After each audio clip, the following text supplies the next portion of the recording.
केकच्या दुकानामध्ये वेगवेगळ्या फ्लेवरचे छोटे छोटे कपकेक पाहून ते खाण्याची प्रत्येकालाच इच्छा होते।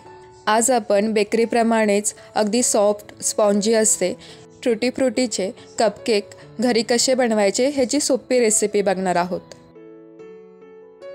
हे कपकेक बनवण्यासाठी साहित्य काय काय वापरलेलं आहे ते एकदा बघून घ्या।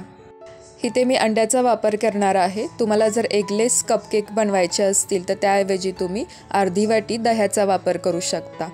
सगळ्यात आधी एका बाउलमध्ये 2 अंडी आणि अर्धा वाटी साखर घातलेली आहे आणि पाव वाटी तेल घातलेलं आहे। हे सगळं बीटरच्या मदतीने फेटून घ्यायचं। जेवढं जास्त तुम्ही अंडी, तेल आणि साखर फेटून घ्याल तेवढाच केक हा सॉफ्ट आणि स्पॉन्जी बनतो। इथे मी तेल वापरलेलं आहे, त्याच्याऐवजी तुम्ही बटर देखील वापरू शकता। साखरसुद्धा पिठी साखर न वापरता अख्खी वापरल्यामुळे ती अंड्यासोबत छान फेटली जाते आणि छान स्ट्रक्चर येतं। अंड, तेल आणि साखर छान फेटली गेलेली आहे। आता त्याच्यामध्ये 2 ते 3 थेंब व्हॅनिला एसेन्सचे घातलेले आहेत। हे सगळं स्पॅच्युलाने मिक्स करून घ्यायचं। आता ह्या बॅटरमध्ये 1 कप मैदा घातलेला आहे। 1 चमचा बेकिंग पावडर घालायची आणि पाव चमचा बेकिंग सोडा घालायचा। हे सगळं एकाच डायरेक्शनमध्ये स्पॅच्युलाने मिक्स करून घ्यायचं। हळूहळू हे मिश्रण एकत्र करून घ्यायचं। जास्त जोराने केलं तर त्यातली हवा निघून जाऊ शकते।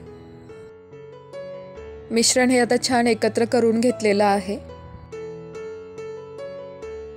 आता ह्याच्यामध्ये ट्रुटी फ्रुटीज घातलेल्या आहेत।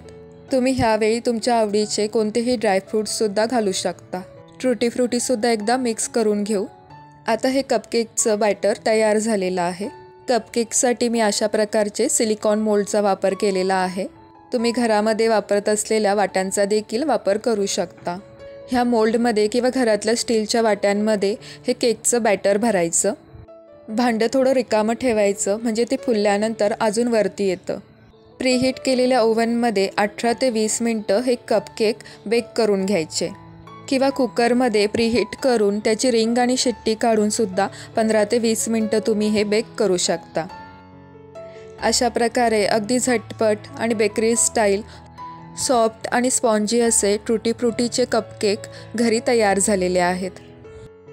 तुम्ही इथे बघू शकता अगदी विकत सारखे बेकरी स्टाईलच हे केक दिसत आहेत आणि खायला तर खूपच छान लागतात।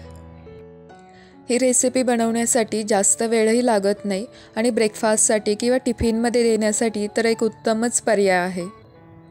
लहानांपासून मोठ्यांपर्यंत सगळ्यांनाच आवडणारी ही रेसिपी तुम्ही घरी नक्की ट्राय करून बघा। रेसिपी आवडल्यास व्हिडिओला लाईक, शेअर आणि चॅनलला सबस्क्राईब करायला विसरू नका आणि शेजारी असलेल्या बेल आयकॉनवरती प्रेस करा म्हणजे नवीन व्हिडिओचे नोटिफिकेशन मिळेल।